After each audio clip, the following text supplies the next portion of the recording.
very slow, they were meant to be. They only went 3 or 4 miles an hour because they were there to support the engine couldn't keep up with the tanks. And really there was no point. The tank could survive.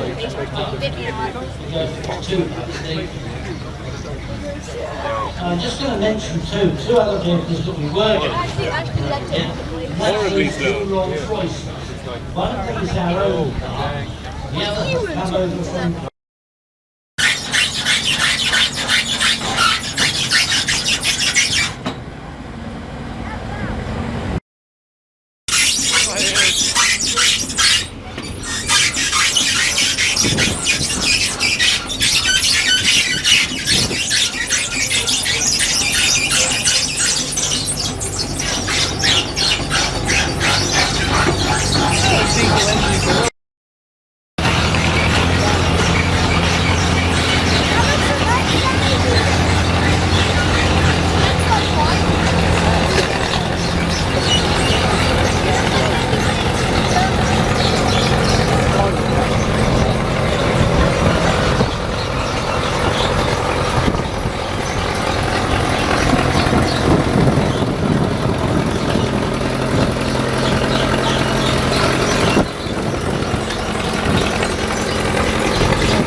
sustain it over long distances, and it's powered by a General Motors diesel engine, American diesel, again driving the sprockets at the back. Now the suspension of this tank is identical to the A9 and A10 Cruiser, and they were designed by Sir John Carden, who was Vickers' chief tank designer. But Carden was killed in an air crash in 1935. However, his suspension system, always known as the Bright Idea suspension system, was used for the Valentine and all the way through Valentine production. So it works quite well, actually. It's a bolt-on suspension. Operated turret. The Stuarts are very effective little vehicles. They were really reconnaissance vehicles. We used them as cruisers. The Germans didn't like putting the wireless set in the turret, which is what we do.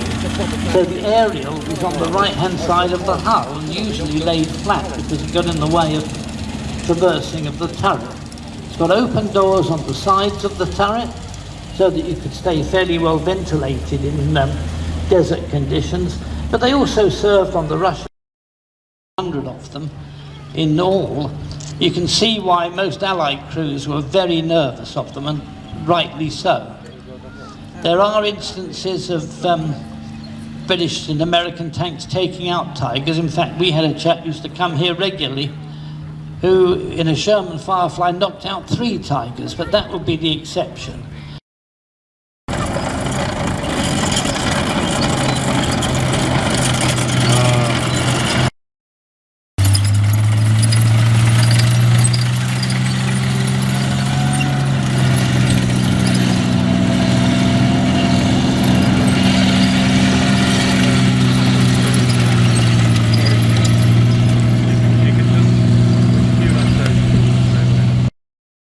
Anything else. The driver sits down front on the right with a machine gunner to his left, and then again 3 men in the turret. One thing that might surprise you if you go up to the tank is that all those stowage boxes and the mud guards along the side are only tin. They're not thickly armoured. They don't need to be. If they're shot off, it's just too bad. If your greatcoat goes with it, that's worse, but not desperate. So that was during the Korean War. Then it went up to another version of the 20 pounder with a smoke fume extractor on it, and then latterly with a 105mm gun. Very effective tank, powered by a Rolls-Royce 3-door engine again, but now with a Horseman type suspension. The second vehicle following it round was Swedish adapter. The RB104 around the barrel, and that's done to stop the effects of heat. You'd be surprised at this because just the smallest amount of heat will deflect the gun. It may not be visible to the naked eye. It affects its accuracy. So if you In the museum, we don't fetch it out because it's not in working order. We've got a Mark I, one of the earliest Centurions, and it makes a very interesting comparison actually to see, look at the Mark I and then look at a more up-to-date version. It's got a smaller turret, 17-pounder gun, and a slightly different hull shape. Now next we've got a version of Centurion which doesn't normally get much publicity. It's the ARV, or Armoured Recovery Vehicle. Now, for some reason, we produced a number of actually worth noting. One, the driver was originally fitted with a reclining seat, just upright to the driver of the car. BMP-1 frightened the hell out of the West when it first appeared in the 1970s, because the original version not only had a 75mm gun on the top of it, but it could take a Saga missile, and that means it could take out a tank from quite a distance, out to around 3 kilometres. So suddenly what we just thought was an infantry personnel carrier became a major weapon of war. Behind the OT-90 is a Russian-designed and Russian-built T-54 tank. Now, in actual fact, the one you're looking at is a bit of a cheat. It's a copy of the Russian T-54. It was made in China.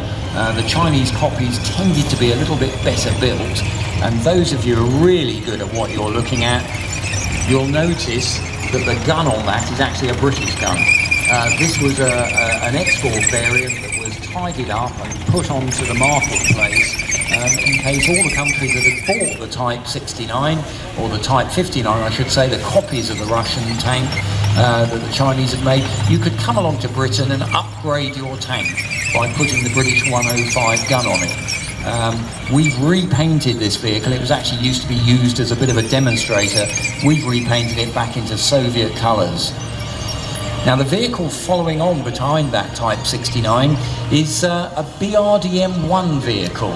Now BRDM-1 was the first version of the Russian reconnaissance vehicle. Came out way back in 1959. It was amphibious, which meant something called a 14.5mm KP-BT machine gun, and so that's a heavy machine gun, and right next to it to train with a number of what they considered then threat vehicles, so we know what they look like, and we'd also know what they call their signature. In other words, when all the radios are turned on, we can find out what that vehicle is, and also we can test things like our infrared equipment. Let's see what that vehicle looks like through the infrared scopes at night. So again, we can train to recognise vehicles even if we can't see them naturally in daylight.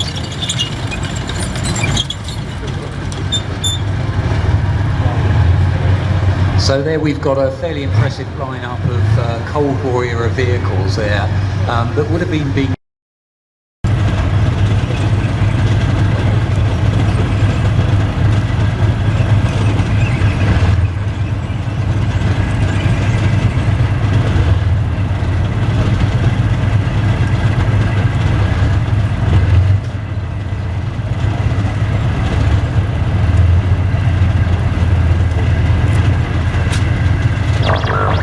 NATO forces are reported to be on a high millimeter rifle gun. Very, very impressive bit of kit. 3 crew members up in the turret. You've got your commander, you've got your loader, and you've got your gunner, and the driver's hidden away right down at the front, again in a supine position, so he's keeping the turret nice and low. Now following the chieftains, we've got 2 American M60 tanks. Again, they were the workhorse of the American Army through much of the Cold War. A fairly basic design. It follows on from all the M48 series of vehicles. Really what the Americans tended to do, they just sort of made their tank series slightly larger and sort of upgraded it as they were going along, rather than coming up with a radical new design. But the M60, a very big, very heavy tank. They used the British 105 gun on it, so it was an impressive bit of kit in terms of firepower, and they put a whopping great big diesel engine in the back to power it around. Now behind the 2 M60s is a reconnaissance vehicle that was actually put together by the Canadians. It's a Lynx reconnaissance vehicle, and that, this small little box-shaped vehicle, it's actually built on all the parts from the M113, the American Armoured Personnel Carrier. They took a wheel station out, made it slightly smaller, it's aluminium armour, and it's quite nice and fast. And behind the Lynx reconnaissance vehicle on the NATO display, there's a Scorpion helicopter that was used by not just the Navy, but it was the Army Air Corps, and this particular one is being flown by the Army Air Corps today. It's come down to demonstrate to us what a Lynx would look like, so you can have a close-up look at one, and also a little bit later when we have our battle, how it might have been used in a combat situation. Now in the helicopter today we've got the commander is Major Simon Goff. The pilot who's actually flying the Lynx at the moment is Captain Henry Clyde, and the gunner who would be on the side, the gunner there would have a GPMG, or they sometimes fit with a 50 caliber.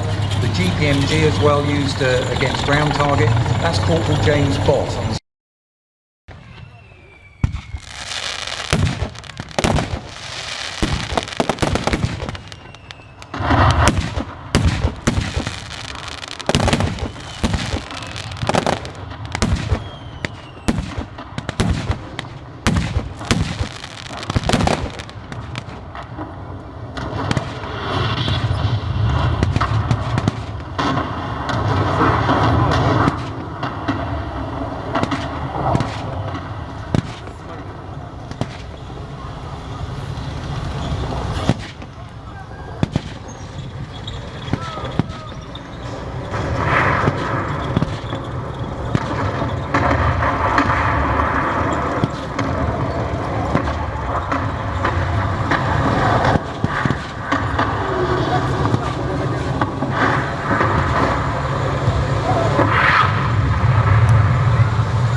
Any Soviet attack on the east-west border would have been preceded by massive air barrages and artillery barrages, of course, brought down on the NATO positions. That would then be followed by, we've got, as we can see, the armoured infantry coming forward in the BMP-1 and also tank support. We're seeing their recce vehicles hunting around as well, looking at where the enemy positions are, finding out what's going on. And of course that's always been radioed back. The Soviet system is very hierarchical. You only did as you were told on the attack, so it's very important that messages have got back to the command vehicles by the reconnaissance NATO positions at the far end of the arena.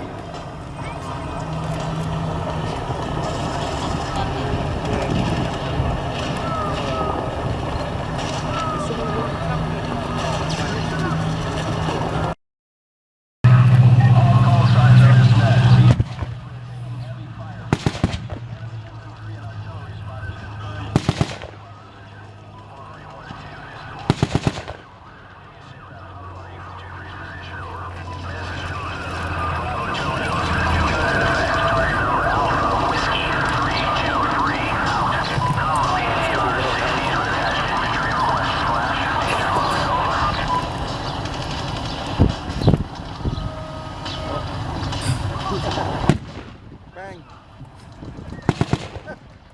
Yeah, that one didn't quite go. No, smoke came out before the gun.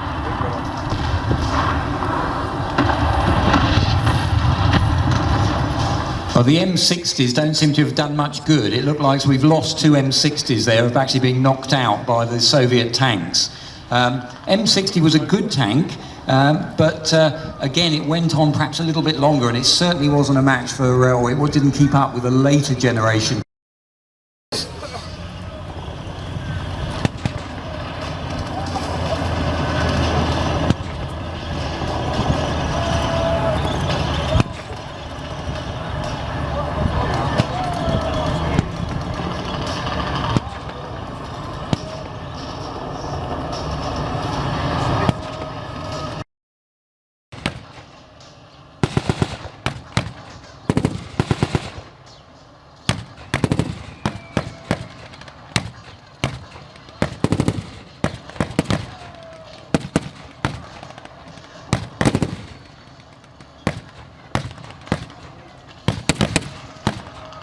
Now you can see they're With the enemy, something British infantry very, very good at.